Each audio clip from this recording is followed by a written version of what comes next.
കർക്കിടക മാസത്തെ ഭക്തി നിർഭരമാക്കിയ രാമായണ ശീലികൾക്ക് സമാപനം. കട്ടപ്പന 2794 നമ്പർ NSS കരയോഗത്തിന്റെ ആഭിമുഖ്യത്തിൽ നടന്നുവന്ന കർക്കിടക രാമായണ മാസാചരണം സമാപിച്ചു.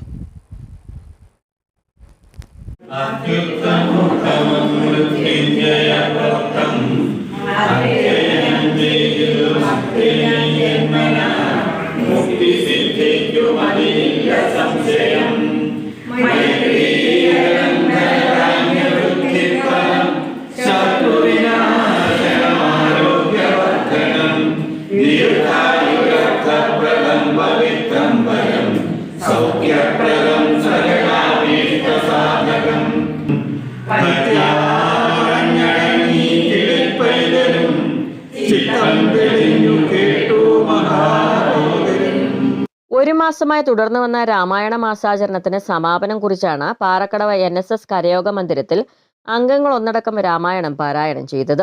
തുടർന്ന് പ്രത്യേക അർച്ചനയും നടന്നു. മതവിദ്വേഷവും മനുഷ്യനുള്ളിലെ ചേരിതിരിവും വളരെ പ്രകടമായി വരുന്ന ഈ കാലഘട്ടത്തിൽ രാമായണ മാസാചരണത്തിന്റെ ആവശ്യകത മുൻനിർത്തിയാണ് കരയോഗത്തിലെ ഓരോ കുടുംബങ്ങളിലും ഈ ഒരു മാസക്കാലം രാമായണ പാരായണം തുടർന്നു പോകുന്നത്. രാമായണ മാസം കട്ടപ്പന NSS കരയോഗത്തിന്റെ നേതൃത്വത്തിൽ കരയോഗാംഗങ്ങളുടെ വീടുകളിൽ ഈ കഴിഞ്ഞ 30 ദിവസവും തുടക്കവും അവസാനവും കരയോഗ മന്ദിരത്തിലും വെച്ചാണ് നടത്തിയത്. ഈ നാടിനും നാട്ടുകാർക്കും വായിക്കുന്നവർക്കും കുടുംബാംഗങ്ങൾക്കും എല്ലാം ഐശ്വര്യം കിട്ടുന്ന ഒരു പ്രവൃത്തിയാണ് രാമായണ പാരായണം. കരയോഗം പ്രസിഡന്റ് KV വിശ്വനാഥൻ വണ്ടാനത്ത്, കരയോഗം സെക്രട്ടറി ശശികുമാർ മല്ലയ്ക്കൽ, വനിതാ സമാജം പ്രസിഡന്റ് തങ്കമ്മ ആനിവേലിൽ, സെക്രട്ടറി ഉഷാബാലൻ തുടങ്ങിയവർ നേതൃത്വം നൽകി. News bureau, Kattappana.